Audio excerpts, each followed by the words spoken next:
کسی بادشاہ کی حسین و جمیل بیٹی اپنے محل کی چھت پر گھوم رہی تھی کہ ایک دیو اسے اٹھا کر کوہ قاف لے گیا۔ بادشاہ کو اس واقعے کی خبر ملی تو اس نے آس پاس کے شہزادوں کو جمع کر کے اعلان کیا کہ جو میری بیٹی کو بحفاظت اس دیو کی قید سے چھڑا کر واپس لائے گا، میں اپنی بیٹی کی شادی اس شہزادے سے کر دوں گا۔ پیشکش تو بڑی دلکش اور انمول تھی اور مہم جان لیوا ہو سکتی تھی، کیونکہ ایک تو سلسلہ کوہ قاف موسمی اعتبار سے انتہائی یخبستہ یعنی ٹھنڈا اور دشوار گزار یعنی مشکل، اور پھر ایک دیو سے ٹکر لینا آسان کام نہ تھا۔ تاہم ایک نیک دل شہزادہ اس مہم جوئی کے لیے تیار ہو کر نکل پڑا۔ راستے میں اس کی ملاقات ایک بزرگ سے ہوئی جنہوں نے شہزادے کو بطور تحفہ ایک جادوئی انگوٹھی عطا کی تاکہ اس کا سفر بخیر و خوبی طے ہو اور وہ اپنے مشن میں کامیابی حاصل کرے۔ ایک مدت تک پیدل چلنے کے بعد بالآخر شہزادے نے دیو کے غار تک رسائی حاصل کر کے شہزادی کو اس کی قید سے رہائی دلائی اور ساتھ لے کر بادشاہ کے دربار میں پہنچ گیا۔ بادشاہ اپنی بیٹی کو دیکھ کر بہت خوش ہوا اور اس کی شادی حسب وعدہ اس شہزادے سے طے کر دی۔ کوہ قاف کا نام سامنے آتا ہے تو ایسی کئی گمشدہ کہانیاں ذہن میں جاگ اٹھتی ہیں، ایسی کہانیاں جو بادشاہوں کی حسین شہزادیوں سے شروع ہو کر جنات اور پریوں کے زیر قبضہ ہیبت ناک قلعوں میں ہونے والے طلسماتی واقعات پر مبنی ہوتی تھیں۔ ایسی کہانیوں کا لب لباب عام طور پر یہ ہوتا ہے کہ فلاں ملک کے طاقتور بادشاہ کی حسین اور نرم و نازک شہزادی کو فلاں جن یا دیو نے اغوا کیا اور کوہ قاف کی کسی خاموش وادی کے تاریک محل میں لے جا کر قید کر دیا۔ ایسی کہانیاں پاکستان، بھارت، ایران اور عرب علاقوں کے افسانوں اور بچوں کے کتابوں یا ادب میں شامل ہوتی ہیں۔ یہ کہانیاں تحریری شکل میں تو موجود ہیں ہی، ساتھ ساتھ غیر تحریری شکل میں سینہ بسینہ روایات کی شکل میں بھی منتقل ہوتی رہی ہیں۔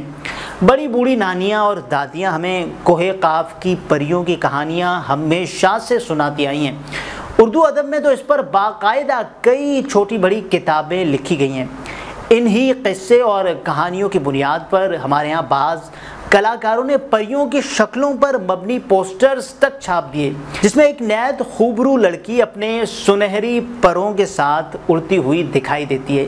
یہ تصور اتنا پرانا اور پختہ ہو چکا ہے کہ ہمارے ہاں لوگ اس مخلوق کو، جسے پری کہا جاتا ہے، اس کے موجود ہونے پر باقاعدہ یقین رکھتے ہیں اور ان کا تعلق ہمیشہ ہی کوہ قاف سے جوڑا جاتا ہے۔ تو آج ہم آپ کو بتائیں گے کہ کوہ قاف دراصل کیا ہے، کہاں واقع ہے۔ وہی کوہ قاف الف لیلا میں جس کا جا بجا ذکر ملتا ہے۔ انتہائی ضخیم داستان، الف لیلا پڑھنا ہر کسی کے بس کی بات نہیں ہے۔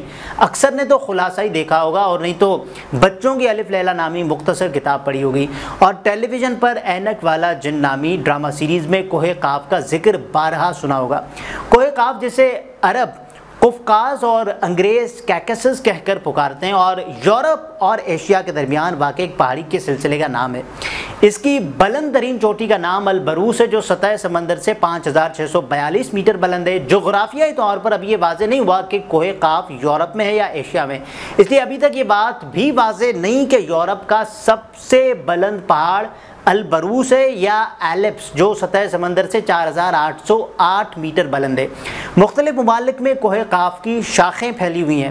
ان ممالک میں روس، ترکی، ایران، آرمینیا، آذربائیجان، جارجیا وغیرہ شامل ہے۔ کبھی اس پراسرار پہاڑ کا شمار روس میں ہوتا تھا، لیکن روس کے حصے الگ ہونے کے بعد اب اس کا زیادہ حصہ چیچنیا میں شامل ہے۔ اس پہاڑی سلسلے کی عظمت کا اندازہ اس امر سے لگایا جا سکتا ہے کہ اس کی لمبائی 1100 اور چوڑائی 160 کلومیٹر ہے۔ اس پہاڑی سلسلے کی اہمیت اس لیے بھی زیادہ ہے کہ یہاں 5000 میٹر سے بلند کئی پہاڑ موجود ہیں، جن میں مذکورہ پہاڑ البروس کے علاوہ کازبیک کا پہاڑ بھی شامل ہے، جس کی بلندی 5033 میٹر ہے۔ یہ دونوں پہاڑ در حقیقت مردہ آتش فشاں ہیں، جن پر برف کی چادر بچھی ہوئی ہے۔ ان کی ڈھلوانوں پر کہیں کہیں آج بھی گرم گیسوں کا اخراج ہوتا ہے۔ معدنی پانی کے چشمے بھی جا بجا موجود ہیں۔ ان کی شکلیں مخروطی ہیں۔ یہ تمام آثار ان آتش فشانوں کے گزرے زمانے میں پھٹنے کی یاد دلاتے ہیں۔ یہاں کے بلند پہاڑ آب و ہوا کے اعتدال میں اہم کردار ادا کرتے ہیں۔ ان پہاڑوں کے باعث جنوب کی گرم ہوائیں یہاں نہیں پہنچ پاتی۔ انہی فلک بوس پہاڑوں کی وجہ سے شمال کی برفیلی ہواؤں کا گزر بھی ممکن نہیں ہے۔ موسم سرما میں یہاں شدید ٹھنڈ نہیں ہوتی، جس کی وجہ سے نیچے وادیوں میں چاول بکثرت پیدا ہوتا ہے۔ کوہ کاف کے شمالی حصے میں کئی گلیشیئرز بھی موجود ہیں۔ گرمیوں میں گلیشیئرز پگھلنا شروع ہو جاتے ہیں، جن سے مقامی دریا تازہ پانی سے بھر جاتے ہیں۔ بڑے دریاؤں میں دریائے کوبان اور تیرک اہمیت کے حامل ہیں۔ پوری دنیا کے کوہ پیماؤں کے لیے اس پہاڑی سلسلے کے بلند پہاڑوں کو سر کرنا شروع سے ہی ایک چیلنج بنا ہوا ہے۔ اس علاقے میں معدنی پانی کے چشموں کی بہتات ہے۔ سب سے مقبول چشموں کے نام نارزان، برجومی اور یاسین توکی ہیں۔ ان کے قریب مشہور صحت گاہیں اور تفریحی مقامات واقع ہیں، جہاں روسی لوگ سوویت زمانے سے آرام و تفریح کرنا پسند کرتے ہیں۔ ان وادیوں کا دامن انواع و اقسام کے لذیذ اور شیریں پھلوں سے بھرا رہتا ہے۔ ان ممالک میں اخروٹ، سیب، آلوچہ، خوبانی اور انجیر کے درخت سڑک کے دونوں اطراف موجود ہیں۔ دودھ، مکھن اور شہد اگر اصلی حالت میں بغیر ملاوٹ کے بھی یہاں مل جاتے ہیں۔ انہی خوبیوں اور نعمتوں سے مالا مال ممالک میں آذربائیجان اس خطے کا سب سے اہم ملک ہے، جو یورپ اور ایشیا کے سنگم پر واقع ہے۔ اس کے شمال میں روسی داغستان، جنوب مغرب میں آرمینیا اور ترکی، مشرق میں بحیرہ کیسپین اور ایران، جبکہ شمال مغرب میں جارجیا کی ریاستیں واقع ہیں۔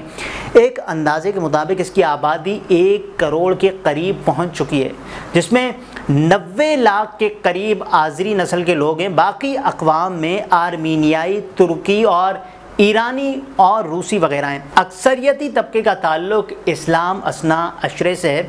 ان کے علاوہ مسیحی، زرتشتی یعنی آگ کی پوجا کرنے والے اور کچھ دیگر لوگ آباد ہیں، جبکہ دوسرا اہم ملک چیچنیا ہے، جو ایک چھوٹی سی جمہوریہ ہے جس کا رقبہ 15,000 مربع کلومیٹر ہے اور آبادی 10 لاکھ سے بھی کم، اور صدیوں سے روس سے نبرد آزما رہی ہے۔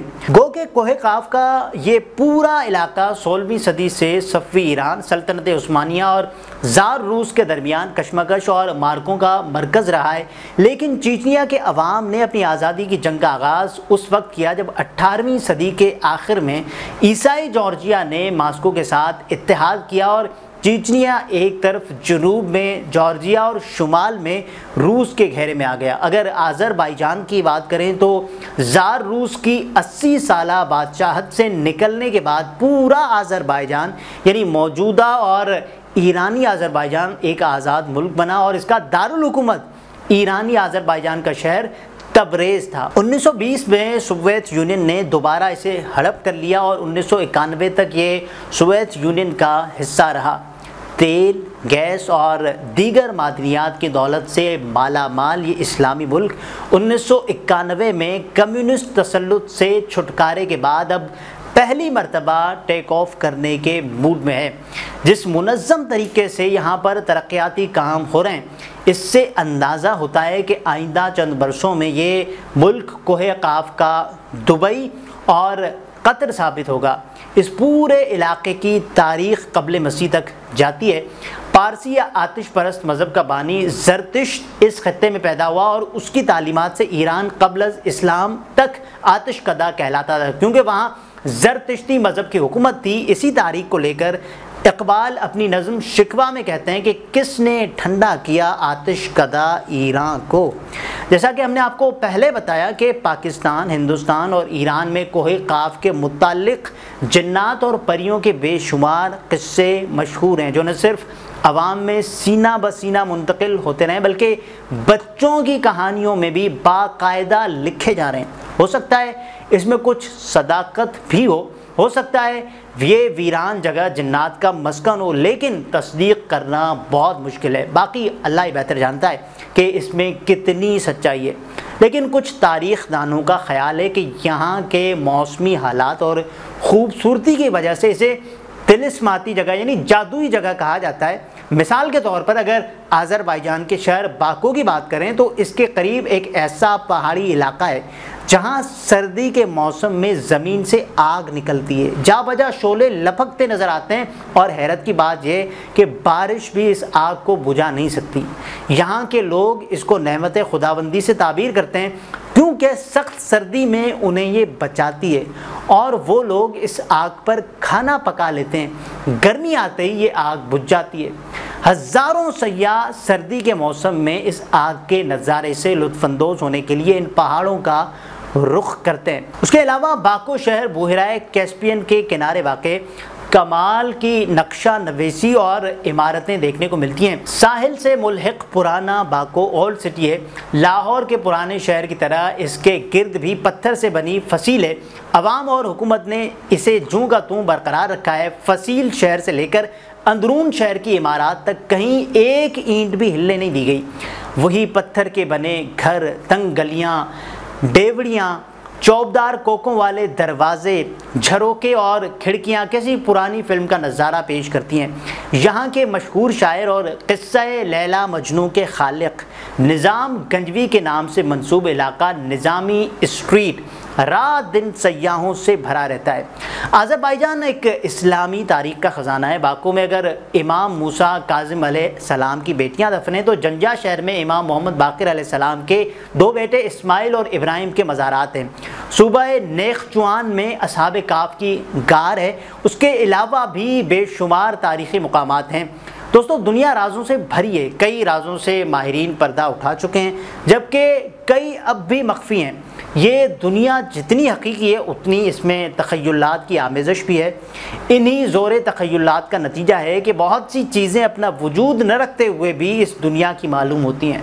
یہ چیزیں لوگوں کے ذہنوں میں اس قدر پیوست ہو چکی ہیں کہ وہ انہیں حقیقی خیال کرتے ہیں۔ ہو سکتا ہے کہ کوہ قاف کے اس علاقے میں واقعی ہی کبھی جنات، دیو اور پریاں رہتی ہوں، اور یہ بھی ہو سکتا ہے کہ یہ ہمارے آباء و اجداد کی تخیلات کی تخلیق ہو۔